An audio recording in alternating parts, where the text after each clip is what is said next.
também assisto muitas vezes a intervenções deste género, epá, e que é muito chato, de vez em quando é uma seca, não é? Porque o indivíduo, quando vai ler determinadas coisas, quer dizer, é um bocado... A recordar agora do falecido professor brasileiro Lopes Sá, que contava que um belo dia estava com uma senhora, encontrou-se com uma senhora, e disse, a gente conhece. E ela, não tem ideia de... mas a gente conhece. Mas que não. E até lhe vou dizer que já dormimos juntos. E a senhora ficou, como? O senhor, o que é que está a dizer? Não, numa conferência. Portanto, tinham dormido juntos, mas foi numa conferência. A assistir, não é? E portanto, eu para evitar isso, não procuro ser pouco fiel a papéis e, enfim, tentar, como faço, aliás, nas aulas também, que já dou há 48 anos, parece que é. 47. Ainda não são 48, são 47. Bom, aquilo que, enfim, era suposto eu falar, tem a ver com a contabilidade na era digital. E eu me lembro de dizer na outra intervenção, que foi basicamente para contabilistas certificados, de dizer o seguinte, quer dizer, foram convidar o tipo menos indicado para falar da era digital, porque eu tenho por acaso um iPad, já não é mau, mas computador nunca tive nenhum. E portanto não tenho. Aliás, já para comprar um para pôr no meu escritório, porque as pessoas chegam e dizem, este tipo nem computador tem, portanto, vou comprar um para pôr lá pausado, para fazer de conta. Bom, mas já mexo no iPad e no telemóvel, claro, de modo que não compreendo este tipo de situações, mas aquilo que está a preocupar muita gente é nesta área das ciências empresariais, e portanto eu aproveito para os felicitar pela organização e por, digamos, manifestar a minha satisfação por ver este tipo de organizações que, para os alunos, são certamente boas iniciativas para os introduzir na prática, não é? E uma das preocupações dos contabilistas, hoje em dia, está precisamente no esvaziamento das suas funções. Há quem diga que, dentro em breve, 90 e tal % das funções do contabilista são substituídas. Portanto, eles não têm que fazer nada. Não penso que seja tanto assim. Não penso que isto seja tanto assim. Porque, digamos, as coisas vão evoluindo e, no caso particular dos contabilistas, eu francamente não tenho ideia se os alunos desta escola, no fim do curso, procuram ser inscritos como contabilistas certificados. Verifico que hoje, cada vez há menos nas escolas que eu conheço, e o que pode ter a ver também com um aspecto que é muito, muito relevante. Reparem, eu no meu tempo de estudante, quando acabei o curso de Economia na Faculdade de Economia do Porto, em 1972, eu, para me inscrever como técnico de contas, depois é que a gente passou a técnico oficial de contas e depois para contabilista certificado. Mas era técnico de contas, que foi uma figura criada na década de 60, na grande reforma fiscal que ocorreu nessa altura, em que se passou a tributar as empresas com base na contabilidade e se criou a figura do técnico de contas. Antes disso, era o guarda-livros.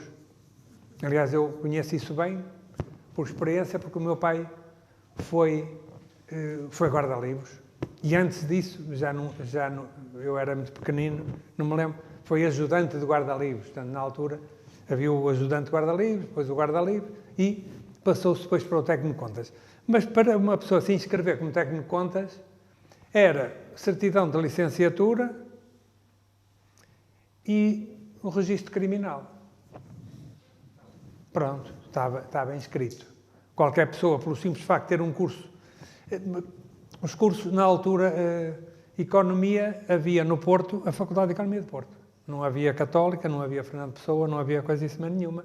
Portanto, não se colocava a questão que hoje se coloca de, em determinados cursos, de poder ter acesso ao exame e ao estágio, porque agora não basta ter uma licenciatura. Não é preciso fazer um estágio. E há também um aspecto que pode condicionar tudo. Eu lembro-me quando eu tirei o curso de Economia, só havia a Faculdade de Economia com o curso de Economia. Mais tarde criaram o curso de Gestão, que seria provavelmente aquele que eu teria escolhido se houvesse, no meu tempo, os dois para escolher. Não havia, portanto, o curso de Economia era um curso abrangente que dava para as áreas todas. Quando criaram o curso de Gestão, na Faculdade de Economia pediram para eu dar aulas ao primeiro ano, logo ao primeiro ano.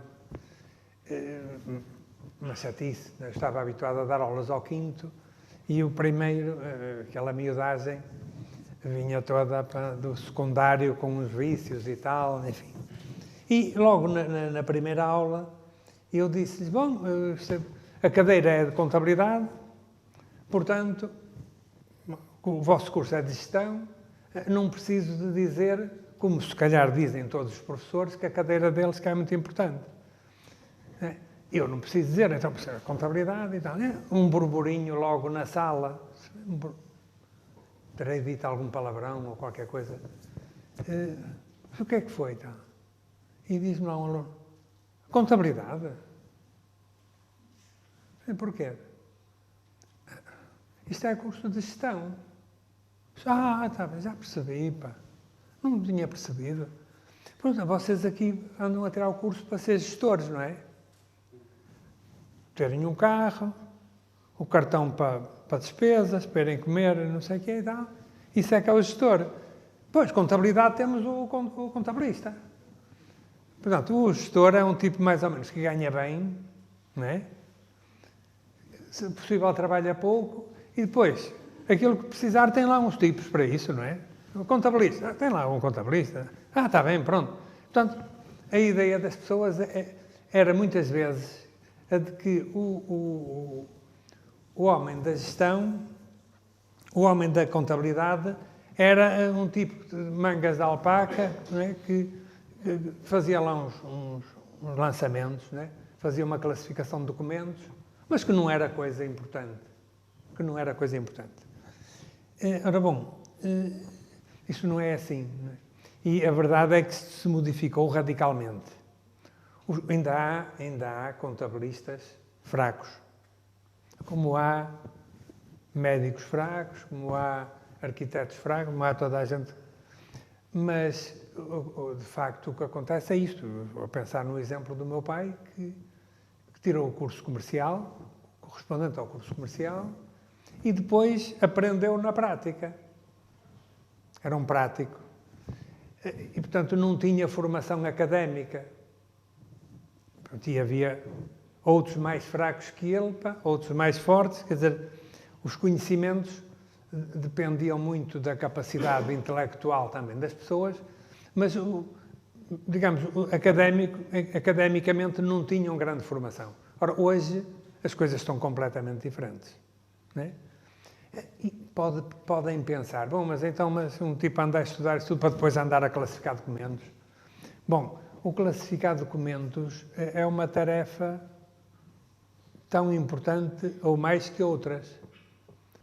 E, de facto, uma primeira nota que eu gostaria de referir é que o classificar documentos não desonra ninguém, quer dizer, não podemos pensar, isto é classificar documentos. Esta questão surge a vários níveis. Eu estive durante cerca de 20 anos na Comissão de Normalização Contabilística. Quer dizer, e o que acontece é isto. Uma parte dos elementos da Comissão não vou dizer a maioria que é chato, não é? Mas talvez a grande maioria não sabe contabilidade, certo? Se cá para nós, isto aqui é meio reservado, ninguém sabe o que a gente sabe para quer dizer, não é? Bom, quer dizer, são pessoas que a Comissão de Normalização Contabilística tinha representantes de várias entidades e algumas foram nomeadas e que não abriam a boca durante os trabalhos, e quem abria a boca era o colega do Norte, que ia aqui lá para baixo e dizia umas coisas. E a pior coisa que eu podia fazer àquela gente era perguntar: mas o que é que se debita? Lá está o colega, pá. Um dia diz-me assim, temos agora que explicar ao técnico de contas de Freixo Espada à Cinta como é que se faz. Não é o técnico de contas de Freixo Espada à Cinta, sou eu, pá. Eu não sei, pá. Mas isso é debitar e acreditar, pá. Tem lá uma folhita, cor-de-rosa até da Porta Editora, que tem as contas. Dá-se isso a um tipo qualquer e qualquer pessoa faz isso. Claro, depois surgem os falhanços, não é? Porque as pessoas têm, digamos, a classificação é o ponto de partida para a gente chegar ao balanço. E a demonstração de resultados, etc. Isso não aparece assim, por força das normas ou dos princípios. Não. Isso aparece tudo, os princípios estão vertidos na classificação que se faz dos documentos.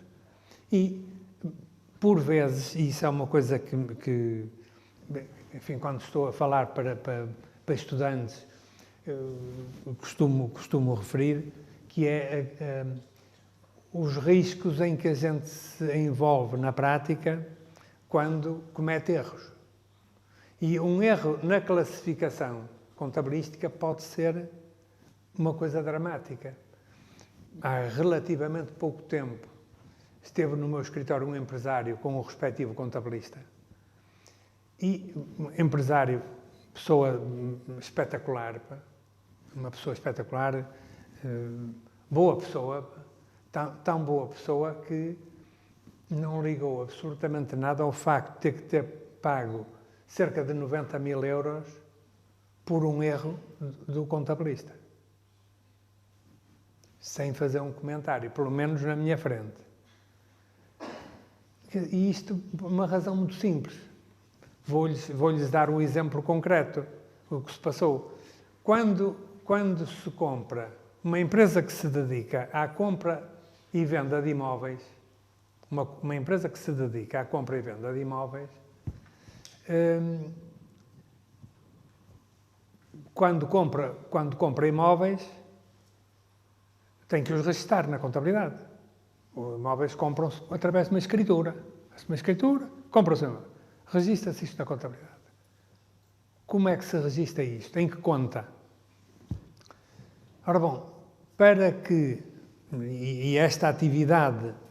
Há uma atividade que está isenta de IMT, do Imposto Municipal sobre as Transmissões dos Imóveis. E que beneficiam de uma isenção quando compram para revenda. Porquê? Porque se assim não fosse, este negócio de compra e venda de imóveis, ao contrário de um negócio de compra e venda de batatas ou de outra coisa qualquer, seria penalizado porque a empresa que comprasse o imóvel para revenda tinha que pagar IMT e depois quem lhe comprasse a seguir também ia ter que pagar outra vez IMT. Portanto, isto iria penalizar a empresa. Por conseguinte, dentro de certas condições que agora não são relevantes, estabelece-se uma isenção de IMT nas aquisições de prédios para revenda. E põe-se esta questão: se não revender o imóvel dentro do prazo de 3 anos, e o legislador, coitado, tem que ter algum cuidado nessas coisas, porque há indivíduos mesmo assim a comprar a casa para a habitação própria e que dizem que é para revenda, e ninguém consegue provar o contrário, não é? E depois não vendem nada, não é? E o legislador diz: bom, opá, você tem 3 anos para revender o imóvel, sem ser novamente para revenda, porque depois ainda há uns inteligentes que descobriram uma coisa muito gira, que era terem 2 empresas imobiliárias e de 3 em 3 anos mudavam para a outra, não é? Pois, e os legisladores assim, não se pode, pá, atenção, pá. É o que eu costumo dizer aos meus alunos, pá, há coisas que vocês estão a pensar que o legislador já se esqueceu, pá. Isso já está farto tem uma experiência grande nisso. Bom, então, mas punha-se este problema. E se dentro desses 3 anos a empresa resolver arrendar o imóvel? Se o imóvel for um terreno e se dentro do tal prazo de 3 anos começar a construir, bom, diz a lei, se tu começares a construir um prédio dentro dos 3 anos, não perdes a isenção. Tens que pagar. Bom, e se arrendar o imóvel? Se arrendar o imóvel, diz a lei e o fisco reconhece que o simples arrendamento de um imóvel não implica alteração do destino. Isto é, se tu comprares um imóvel para vender e se o arrendares a seguir, isso não significa que tenhas desistido de o revender. Não perdes a isenção. Aliás, isto surgiu em 1991, ou coisa assim, numa altura em que muitas vezes a revenda se fazia a imigrantes que queriam um imóvel de preferência arrendado, que era para ficar a dar uma renda porque eles iam embora lá para os países onde estavam a trabalhar e vinham cá no Natal, iam outra vez, compravam um imóvel com as poupanças que tinham e... Bom, só que dizem as normas o seguinte, digamos, o comprador de prédio para revenda, se arrendar o imóvel, isso só por si não constitui destino diferente do da revenda, salvo se contabilisticamente ele for mudado para o ativo imobilizado. Ou hoje para propriedades de investimento. Ora, o que acontece é que, por vezes, no caso deste contabilista que eu estava a falar, aconteceu isto, ele, como o imóvel estava arrendado, e como sabia umas coisitas, mas não sabia muito, às vezes se não soubesse nada, não tinha problema nenhum porque não fazia nada. Estava resolvido.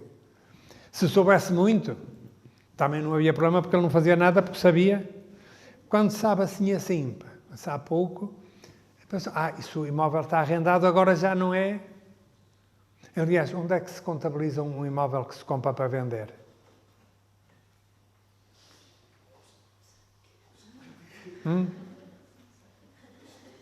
Onde é que se contabiliza um imóvel comprado para revenda?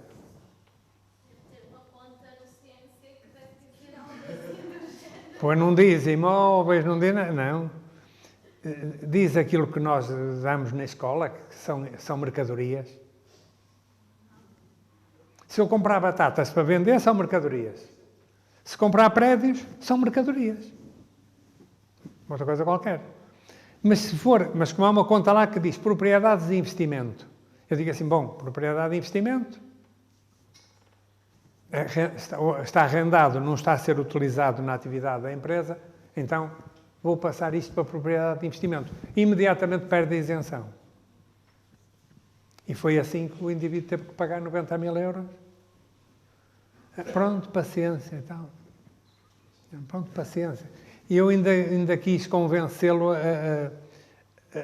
a fazer uma exposição, a reclamar, mas é muito difícil. Da maneira como o fisco hoje funciona, isto é bastante complicado. De modo que a classificação dos documentos é uma coisa importante. Já agora um outro exemplo que se passou aqui há uma série de anos, o fisco escreve para uma empresa e diz assim, olha, não coincide o valor das contas na contabilidade com o mapa de amortizações deviam coincidir. não coincidem, há aqui uma diferença de 700 escudos, uma coisa assim naquele tempo. Isto, quer dizer, para mim é uma coisa que não podia acontecer, porque o bom contabilista tem que ter isso tudo a jogar. Né? Essas coisas têm que estar certas. É daquelas conferências que a gente faz, que deve fazer. Não dava certo, foi-se investigar. O que é que aconteceu? Esta coisa é muito simples. Não era só o contabilista que classificava os documentos. Havia outra gente, quer dizer, muitas vezes é o próprio caixa, o caixa da empresa que está a fazer pagamentos, ele próprio registra. E pagou, vamos supor, pagou uma conta da água. Pega, onde é que está ali? Vai lá procurar a água e pronto, e ele classifica. Então o que aconteceu foi que a empresa tinha comprado pneus para um automóvel. Onde é que o contabilista, entre aspas, classificou a compra? Viaturas. Para que é os pneus? É para a viatura. E classifica aquilo como classificaria a compra de um automóvel. Não é? Quer dizer, um belo dia venderam o carro e ficaram os pneus lá, no ativo, ficaram os pneus no ativo e que não estavam no mapa. Portanto, é preciso as pessoas terem algum conhecimento. Eu dou um exemplo, um outro exemplo é das locações. O registro das locações como operacionais ou financeiras é a própria norma contabilística que diz que a qualificação de uma locação como operacional ou financeira é um bocado complicada em nome do princípio da substância sobre a forma, e o que vai originar que muitas vezes possa acontecer que o comprador, digamos, o locador, faça uma qualificação diferente do locatário. Ou seja, um bem locado pode aparecer simultaneamente no ativo do locador ou no ativo do locatário, ou não aparecer em nenhum. Ora, isto, estamos a falar para contabilistas. Se isto é assim para contabilistas, quem não tiver a preparação estará certamente numa situação muito pior. Bom, a classificação dos documentos não deixa de ser uma coisa importante, mas não há dúvida nenhuma de que, com a evolução que temos tido, se vai simplificando e se vão reduzindo tarefas dos contabilistas. Conheço uma empresa que tinha, por exemplo, uma funcionária cujo único trabalho era fazer livros selados. Um escritório de contabilidade, tinha várias empresas e pronto, aquilo era preciso passar aos livros selados. Livros selados que eram livros obrigatórios, sujeitos a imposto de selo. Eu posso lhes dizer que no meu escritório fui sempre eu que fiz, quer a contabilidade, quer os livros selados, sem computador absolutamente nenhum. Tudo manual. Hoje, se eu ainda fizesse isso hoje, estava no desemprego porque a lei obriga a que eu faça através de computador. Eu sempre disse, não, isto não pode ser para obrigar um tipo a fazer por computador. Não pode ser, pá, porque já tinham que me dar um. Eu a dizer, não é? Pois, quer dizer, passou a ser obrigatório e não me deram nenhum.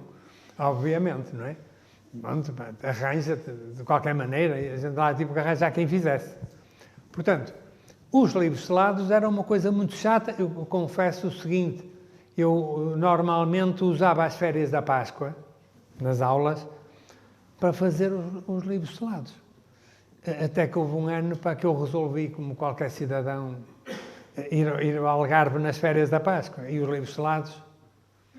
Claro que, como sempre acontece nestas coisas, no ano a seguir tinha 2 anos para fazer. Aí, era muita coisa, não fiz. Deixei passar para aí 4 anos. Até que um dia resolvi para pôr-me a fazer o livro e vi-me aflito porque o livro quase que não dava já para tudo o que faltava, não é? Já acabava o livro a meio. Bom, era uma tarefa muito chata e pode-se dizer, mas que necessidade é que há disso? O computador não faz isso? Faz. Portanto, há tarefas que foram sendo simplificadas e muito bem. Não quer dizer que a tarefa de classificar os documentos deixe de ser relevante. Mas o contabilista, temos então uma conjugação de fatores. O contabilista, por um lado, tem outra formação académica, que não tinha no passado, e por outro, sobra-lhe muito mais tempo do que tinha para fazer a classificação dos documentos. E, portanto, ele pode hoje virar-se para outro tipo de tarefas de apoio à gestão, porque a questão é esta: o contabilista, na esmagadora maioria das situações, não é apoio nenhum à gestão. Não é apoio à gestão. Mas então isso está mal? Não, pá, claro que não está mal. Um café, um cabeleireiro, para que é que ele precisa de apoio à gestão do contabilista? Precisa de que lhe façam ali uma coisa para cumprir a obrigação legal. O pior possível, não é? Que dê para pagar poucos impostos e, portanto, dá-lhe o que dá. Eu tive a sorte, quando acabei o meu curso, tive a sorte de ter um emprego, arranjar logo uma tarefa ótima para quem acabou um curso supostamente teórico. Aquilo que eu pensava na altura, que os alunos pensam normalmente, isto é tudo teórico. Quando a gente chega ao fim do curso, eu alerto normalmente os meus alunos, digo assim, vocês não têm a sensação que não sabem nada? Temos. Pô, eu sei, pá. Mas olha que é mentira, pá. Vocês sabem. O passo para a prática é extremamente simples. Pá. Vocês não precisam andar a fazer certos mapas que se fazem na prática. Fazem isso a brincar, pá. Portanto, não pensem que não sabem nada.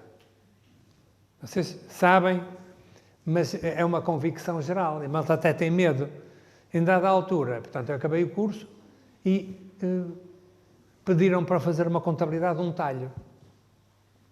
Que, naquele tempo, havia, digamos, em termos de tributação do rendimento, havia 3 grupos, o A, o B e o C. O A eram os maiores, o B os médios e os seus pequenitos. Ora, este talho passou dos pequenitos para os grandes. Diretamente. Porquê? Porque o fisco descobriu que ele declarava 1000 contos de abate de carne e foram ao matadouro e não era 1000, era 10.000. Pimba, foi logo empurrado e passou a ter que ter contabilidade. E fui-lhe fazer a contabilidade. Bem, aquilo foi um passo interessantíssimo da teoria para a prática. É que quase tudo o que eu fazia era, tal como na faculdade, era inventado. Porque ele só me dava documentos do abate de carne no matadouro. Matou uma vaca. Eu tinha lá o papel da taxa, mais nada. E eu, a partir daí, descobria. Sabia como é que ele comprava o quilo, mais ou menos. Descobria a compra. Sabia a margem de lucro normal, a venda. E fazia ali aquilo, era quase tudo inventado. Quase tudo inventado. Ele não me queria apoio nenhum para a gestão, para gerir, estava lá ele. Ora, agora as coisas vão mudar um bocado, não é? Portanto, com a inteligência artificial, com estas coisas todas, as pessoas vão ficar, por um lado, mais libertas e vão, por outro lado, ter outras capacidades, designadamente académicas, porque aprenderam outro tipo de coisas. E estamos a ver o apoio à gestão, o apoio dos contabilistas a certas tomadas de decisão que se colocam, por exemplo, a nível de IRS, quando nos perguntam se optamos pelo englobamento, se não optamos pelo englobamento, e, portanto, por exemplo, o enquadramento, você tem aqui gente ligada à saúde, por exemplo, os médicos e outros profissionais da saúde podem trabalhar como economistas ou engenheiros ou arquitetos, podem trabalhar em sociedade ou trabalhar individualmente. E podem trabalhar individualmente em sociedade até, porque hoje há a figura das chamadas sociedades unipessoais. Até pode. E, portanto, eu, quando vou exercer a minha atividade, posso escolher exercê-la em meu nome pessoal, pagando IRS categoria B, posso fazer uma sociedade unipessoal, e, portanto, vou pagar IRC nessa altura, ou não, porque a sociedade pode ser transparente ou não ser transparente, e às vezes põe-se problemas. Há pouco tive um médico no meu escritório que fiquei assim um bocado triste, porque o que ele, no fundo, quis apurar foi se podia pôr uma ação em tribunal contra o contabilista, que é sempre uma coisa desagradável. E porquê? Porque o contabilista não o avisou que ele que devia ter feito uma habilidade para não estar na transparência. Assim, pá, mas ele não tem que estar a par das habilidades. Pá. O doutor fez uma sociedade assim, a sociedade reúne as condições para ser transparente, é transparente, acabou. Mas ele devia me ter avisado, porque eu tomava medidas e metia a minha prima como sócia e deixava de ser, pá, pronto. Mas quer dizer, o contabilista é bom que apoie as pessoas, mas para as apoiar não pode andar em puras tarefas daquelas que tem exercido e a fazer livros selados, etc. Portanto, a economia de tempo que tem vai-lhe permitir esse tipo de situações e, inclusivamente, uma área, para mim é interessante, porque eu já há muitos anos sou professor de fiscalidade, portanto eu fui não sei se foi o primeiro, não interessa nada porque não havia medalhas nessa coisa, mas talvez tenha sido o primeiro professor a dar aulas de fiscalidade. Professor, atenção, da área da economia da gestão.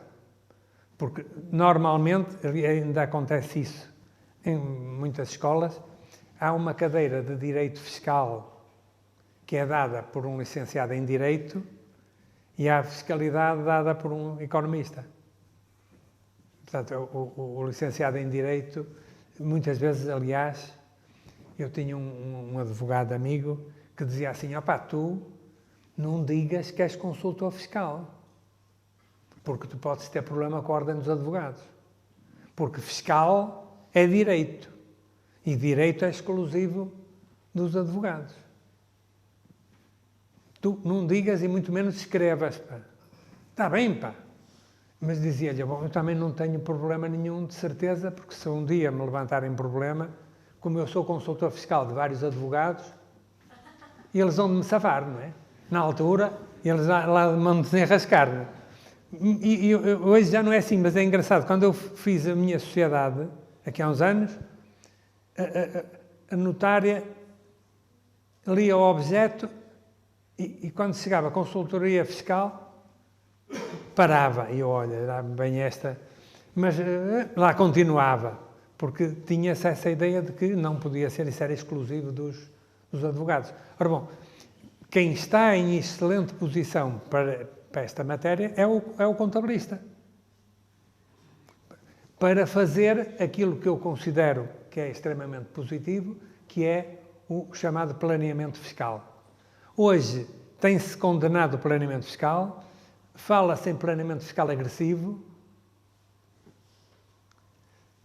Eu já na outra conferência que fiz dizia o seguinte, eu espero que não esteja aqui ninguém dos jornais, designadamente da vida económica, porque eles aqui há anos puseram que eu que disse que o planeamento fiscal agressivo era aquele em que um tipo, para além de não pagar os impostos, ainda agredia o tipo das finanças.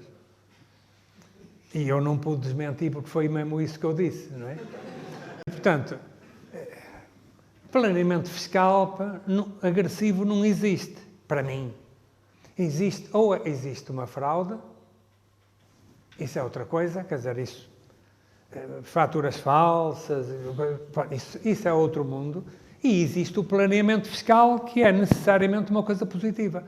Num curso de gestão, não posso estar a dar gestão de estoques, gestão financeira, etc., e estar a ensinar os alunos a pagar o máximo possível de impostos. Que haver gestão nos próprios impostos. E a gestão passa pelo planeamento fiscal, que consiste, para mim, sempre consistiu em pagar menos impostos dentro da lei. Isso foi, aliás, um desporto que eu sempre tive como preferido. Pronto, quer dizer, eu digo assim, o que é que você quer? Quer ir daqui e ali. Há vários caminhos e, portanto, eu vou escolher o caminho mais barato. Só se fosse anormal é que ia escolher o mais caro.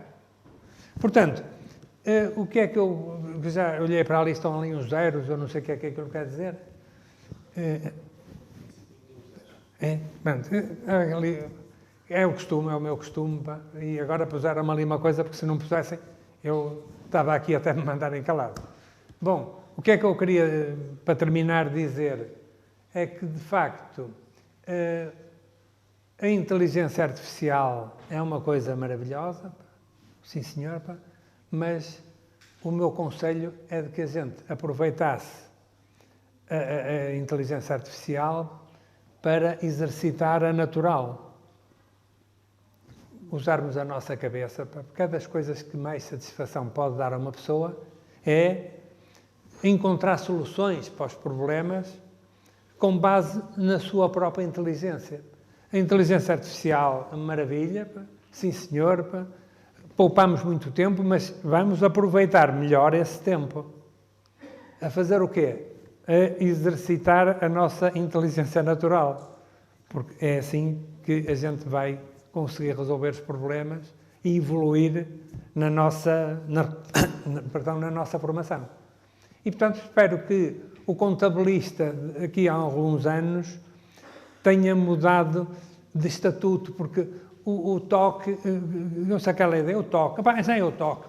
O toque é um tipo que faz falar umas coisas, umas classificações e tal, mas não interessa para coisíssima nenhuma.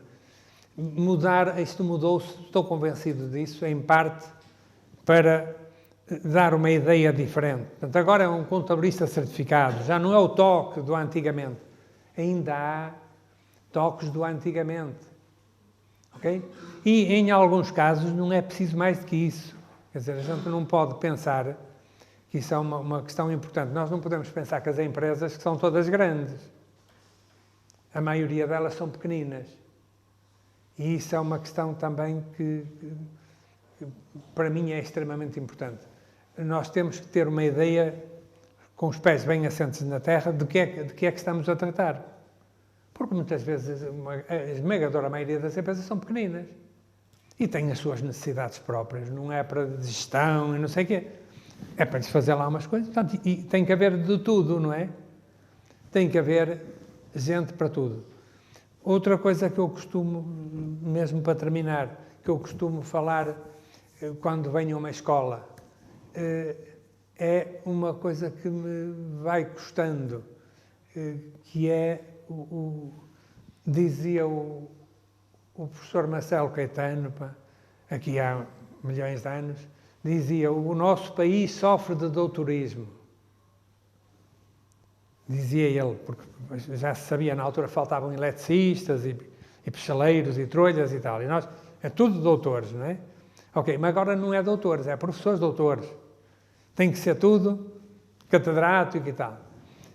E muitas vezes nas escolas apercebo-me disso, em todas. Não estou, nesta em particular nem conheço bem, mas noutras escolas vejo que, não sei se talvez por razões de financiamento, etc., há a preocupação de, mesmo um aluno que se distingue enquanto aluno, se puderem, empurram-no logo para o doutoramento. E eu digo assim: o doutoramento, tudo bem, muito bonito, mas vamos, nestas nossas áreas, estou a falar agora nas ciências empresariais, nestas nossas áreas, é importante que o doutoramento se faça sustentado na prática.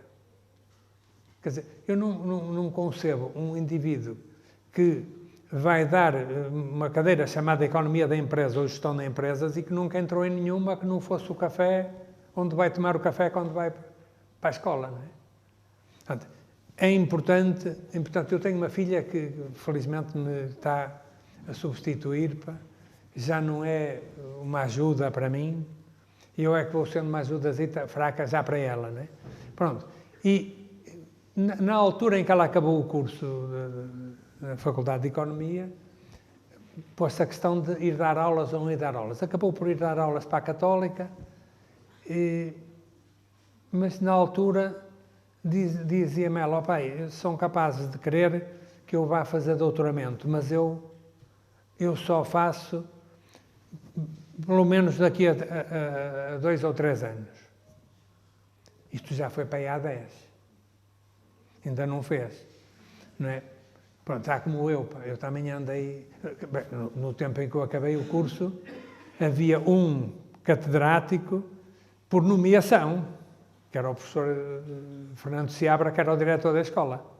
E havia lá um aluno que estava a fazer doutoramento.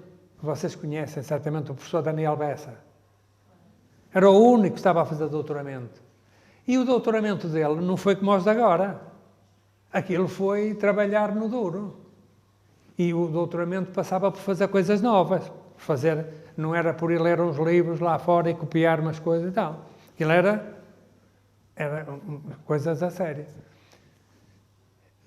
Portanto, o doutoramento, sem uma pessoa nestas áreas, sem andar aí nas empresas, eu digo muitas vezes, se mandasse, sou eu a dizer, não é? Pronto, não custa nada. Eu se mandasse numa escola assim, não permitia que nenhum professor se dedicasse em exclusividade à escola. Pronto. Depois dizia, mas isto tem a ver com financiamento. Pronto, isso está acima de tudo. Porque se me faltar a massa, então não posso fazer nada. Se isso for obrigatório, tudo bem. Agora, é importante, porque depois eu noto isto, quer dizer, há professores que não transmitem as coisas com rigor, porque eles próprios não conhecem. Pronto. Um aluno brilhante, mete-se num doutoramento, estuda umas coisas e tal, mas, ora, uma coisa que sempre me deu o grande gozo foi aplicar conhecimentos daqueles que a gente diz que não serve para nada, que aprende na escola, não é? E aplicá-los. Aqui há anos um cliente meu vendeu uma empresa e compraram-lhe uma parte da cota e disseram, olha, o resto a gente compra-lhe daqui a 3 anos em função da evolução da taxa de rendibilidade. Ou seja, se a empresa não render nada, você recebe 100, se a empresa render 20%, você recebe 200, e depois, entre um e outro, é proporcional. E ele pediu-me para dar um jeito no contrato. Eu, no contrato, como é que eu vou pôr isso? E foi um gozo enorme que me deu fazer uma coisa que eu nunca imaginei que fosse capaz, que foi deduzir a equação da reta. Que eu tinha aprendido uns tempos antes e que pensei que nunca mais precisava daquilo para nada. Ora, este tipo de aplicações, já agora tive uma tarefa profissional também engraçada. Um médico, aqui há anos, um cardiologista, ia comprar um equipamento que media as distâncias das válvulas, não sei de quê, uma coisa qualquer, não é? Bom, e a máquina custava X, ele ia pedir um financiamento bancário, depois aquilo tinha lá umas chapas que custavam Y e tal, e então o que é que o médico queria saber? Sabem o que é que o médico queria saber? O que é que ele queria saber? Quantos tipos é que tinha que levar à máquina para valer a pena? Está a ver, quer dizer, entra o primeiro doente. Pronto, olha, se eu noto aqui qualquer coisa, era melhor só vir aqui uma máquina, mas fica mais caro. Faz mal e tal, pimba. Depois, lá lhe fiz as contas e acabei por lhe dizer, olha, tem que levar 1,7 por dia. Pronto, ele lá deve ter levado 5. Para dar... Ora, isto foi calcular o ponto crítico, ou ponto morto. Eu tinha dado, não é? Tinha aprendido, ponto crítico. Os custos fixos a dividir por 1 menos a margem, não sei o quê. Aquilo é tudo académico, não serve para nada. O gozo que dá, eu dizia assim, isto é um problema de ponto crítico. O que ele quer saber é qual é o número de doentes que ele tem que levar à máquina para que o investimento dê zero. E a partir daí, porquê? Pois, é verdade, isto tinha custos fixos, que é o caso da máquina, é o caso dos juros, é o custo fixo. Depois tem o custo variável, porque tinha lá os tais chapas e não sei o quê, que ele gastava para isso.